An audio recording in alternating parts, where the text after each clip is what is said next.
Welcome to Hello Art Studio. If you are ready, so here are 20 tips to help you get start. Use silhouettes.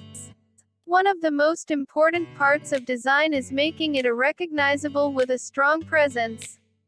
This is one of those drawing tips that goes hand in hand with drawing thumbnail sketches. For this, start with a silhouette and don't clump every detail together. If you're designing, start with a silhouette. Even if it's very simple, it will help you a lot.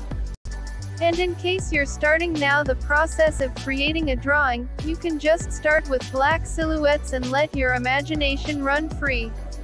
As always, start simple. Simple shapes and silhouettes.